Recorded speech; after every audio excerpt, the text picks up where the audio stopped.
Welcome to Sangeeta kitchen. Sangeeta kitchen আজকে দেখুন হাতে ভাজা মুড়ির একটা রেসিপি আপনাদের সামনে আমি দেখাবো। দেখুন এখানে 1 কিলো চাল আমি নিয়ে নিয়েছি।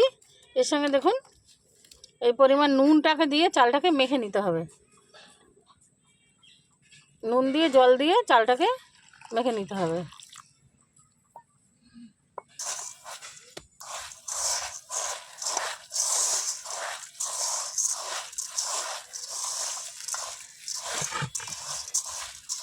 মেখে নিলাম।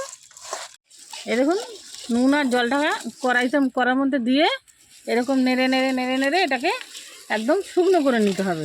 চালটাকে আর কি শুকিয়ে নিতে হবে জলটাকে।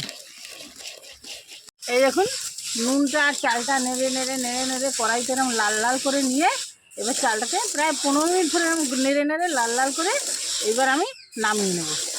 নামিয়ে নিয়ে আমি আপনাদের সামনে ফিরে আসছি। এবার দেখুন চালটাকে নামিয়ে নিয়ে আমার লাল বাড়িগুলো ধুয়ে রেখেছিলাম সেটা এবার কড়ার মধ্যে দিয়ে বাড়িটাকেও নেড়ে নেড়ে নেড়ে নেড়ে একদম গরম করে নেব।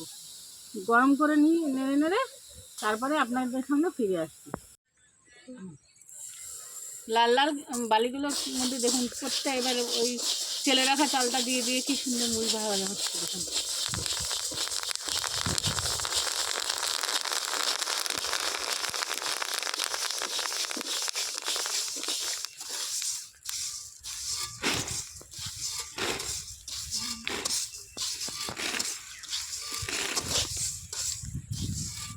বন্ধ করতে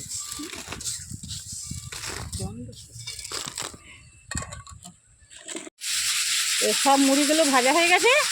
এবার দেখুন চালায় করে এরকম করে সুন্দর করে তেলে বালিগুলো ফেলে দিতে হবে। গ্রাম্য পদ্ধতিতে মুড়ি ভাজা রেসিপি আপনাদের কেমন লাগলো কমেন্ট করে জানাবেন। ধন্যবাদ।